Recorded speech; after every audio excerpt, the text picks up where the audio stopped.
Olá pessoal, Agostinho Brito aqui do FRN para mais um vídeo aula de programação em C++. Mas nessa videoaula a gente vai tratar sobre o conceito de herança, né? A gente já vinha lidando com herança aqui em outra aula, tem outra aula gravada aqui no canal que você pode acompanhar. Mas nessa aula a gente vai tratar do conceito de herança múltipla. O que vem a ser herança múltipla? Não é algo tão comum, né? Não se usa tanto assim, em programação como herança simples, mas se usa também.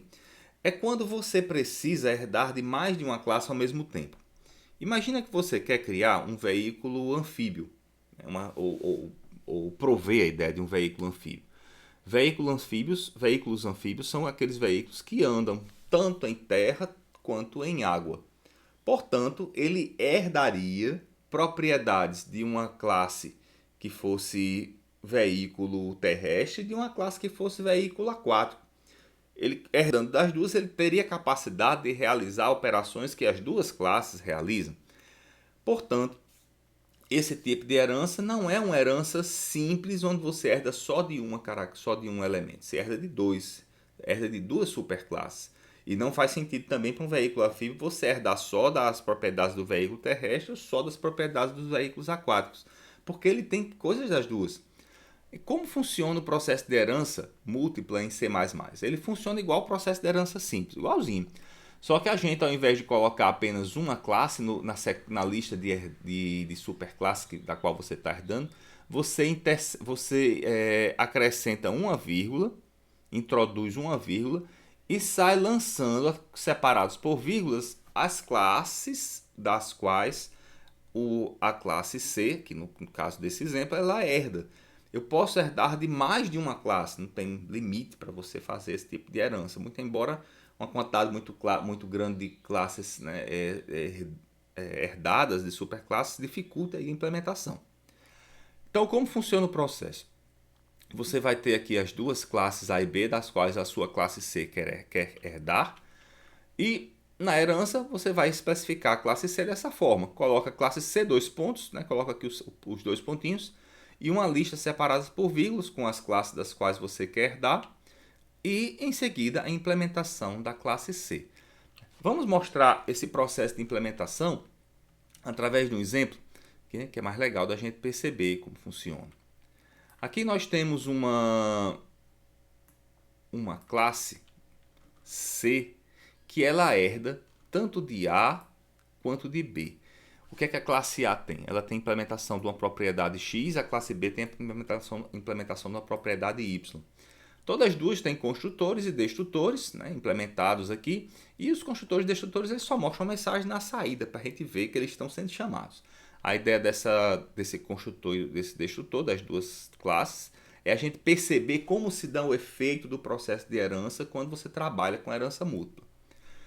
Em A eu tenho uma função chamada setX, em B eu tenho uma função, um método chamado setY. Eles mostram quais devem ser ou atribuem os valores às propriedades x e y das classes.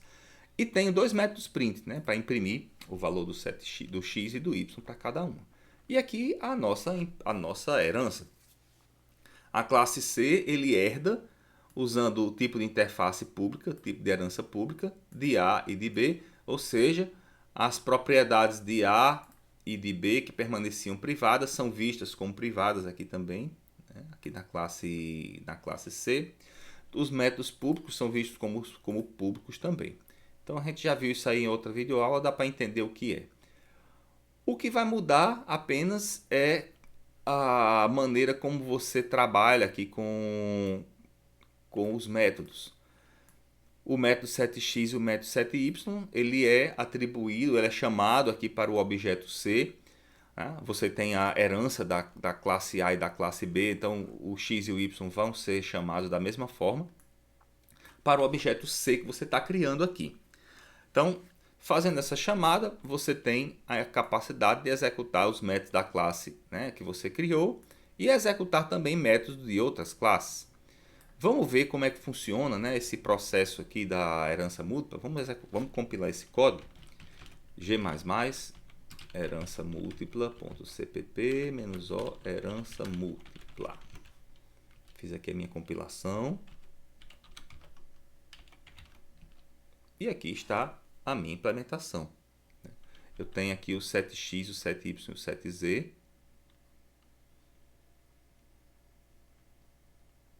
1, 2 e o 3. Eu salvei isso aqui, gente? Não, salvei não. Agora vai. Tem uma modificaçãozinha que eu tinha feito aqui nos meus testes. Ah, agora foi. Como eu implementei aqui o método print, ele vai mostrar o método print para mim. Mas perceba, o método print, ele executa a sobrecarga que eu realizei aqui na função C. Observe que tanto A quanto B possuem um método print. E o C também. Como eu reimplementei o print, então a sobrecarga que vale é essa daqui, a sobrecarga do print. Então, o que é que muda, né? Quando você precisa executar os métodos prints de uma das superclasses. Você tem que executar o método print da superclasse dessa forma, ó. C.A print e C.B print. Como você faz isso? Execute o método print no escopo da classe B. Execute o método print no escopo da classe A. Então, dessa maneira, você consegue dizer que você precisa executar um daqueles dois prints. Então, ficou aquela sequência lá que estava mostrando. Era isso aqui que estava escondidinho, né? Eu não tinha salvo, deixei para mostrar para vocês aqui no momento oportuno. Então, essa é a maneira de você escolher. Se você não tivesse implementado um método print, o que aconteceria? Deixa eu salvar aqui. E vamos ver o que ocorre quando a gente tentasse implementar o método print. Ou chamar o método print. Olha o que a mensagem que aparece aqui no meu terminal. O pedido para o membro, né, print, ele é ambíguo. C.print. Ó, eu estou chamando de C.print. Os candidatos são B.print e A.print. O que ocorreu nesse caso é que, como eu não criei uma sobrecarga para o método print, na herança múltipla, houve aqui uma ambiguidade. O compilador não sabia qual dos prints eu queria chamar. Já que eu estou herdando de A e de B, eu tenho a possibilidade de executar tanto A quanto B. Então, nesse caso, você tem que tomar cuidado para saber que quando esse tipo de herança acontece e as duas superclasses têm o mesmo método, você terá ambiguidades. Então, aqui no caso, eu coloquei essa chamadinha justamente para que você possa